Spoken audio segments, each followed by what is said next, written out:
Guys, welcome back to another episode of The Mystical Maker, and in today's video I'm going to be showing you how I made my very own Mandalorian helmet out of EVA foam.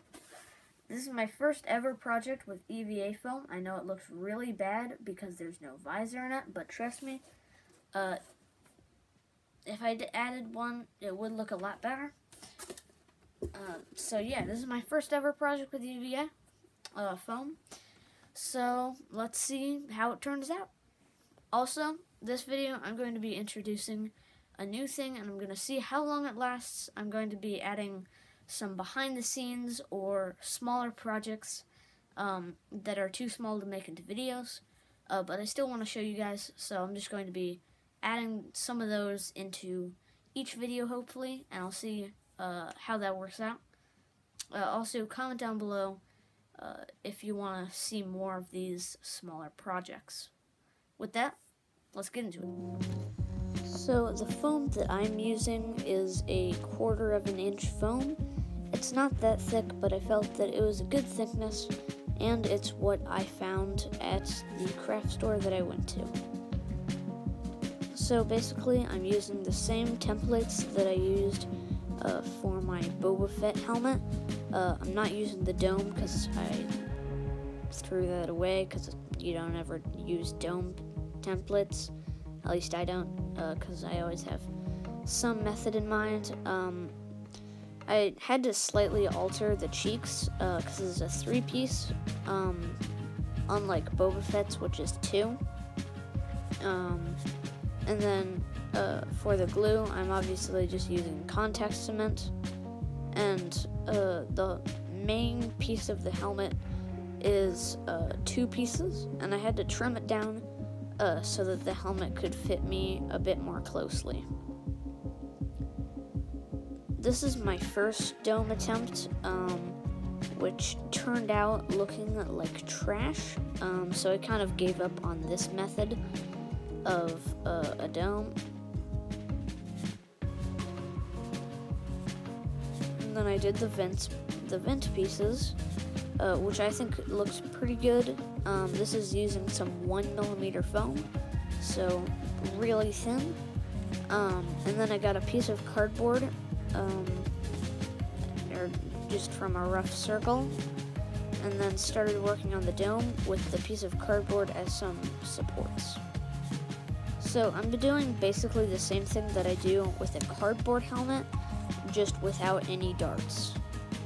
So basically what I'm doing is I'm kind of curving the dome, or a singular strip of foam down the middle, and then 2 strips on the sides, and then I'm taking a slightly larger triangle shape,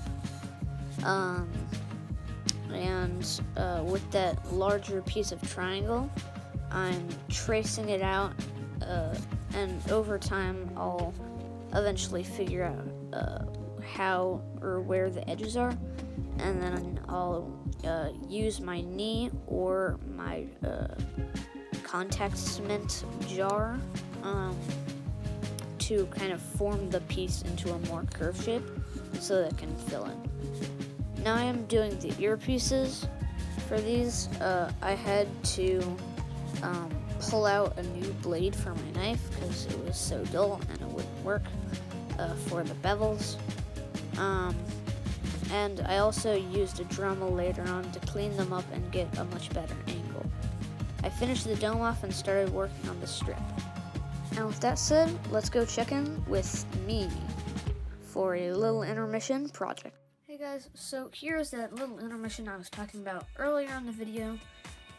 It's just a smaller project. It's this Flag Smasher mask I made from the Winter Soldier, or Falcon and the Winter Soldier series. I think it looks pretty good. The seams are pretty visible, which I don't like, but overall I think it's pretty good. So here's a little montage of how I made it.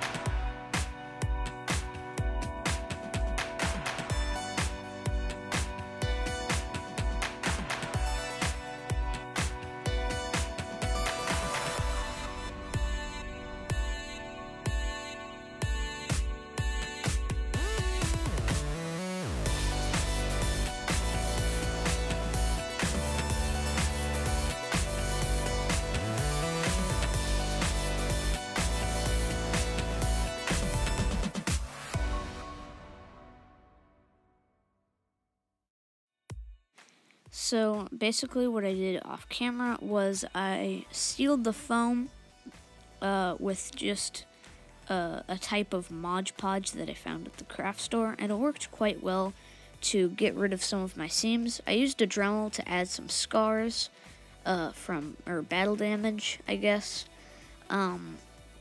as well as sanding down some of the edges.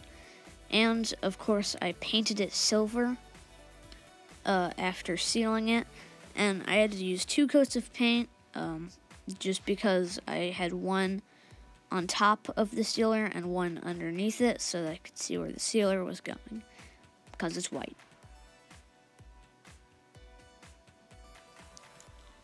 Overall, I think it looks pretty good as is, but it does need some work, or some weathering, I guess, which is what I'm going to do now.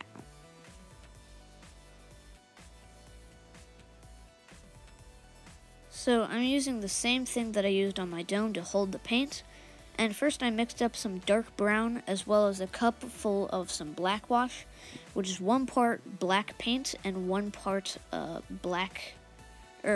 1 part water. And then I'm taking a brush and wiping all of the black paint onto the helmet, and taking a paper towel and wiping most of it off, but leaving a little bit in wherever gaps it can fill, along with some dry brushing. If you did, please consider liking and subscribing. Also, one of the reasons this video took so long to make was because midway through I had a bit of a studio change, which took me quite a while to figure out a nice rearrangement that should help filming a little easier, and it should also make building a lot easier and a little bit better. So next video probably going to be a studio tour, so stay tuned for that, and I'll see you next time.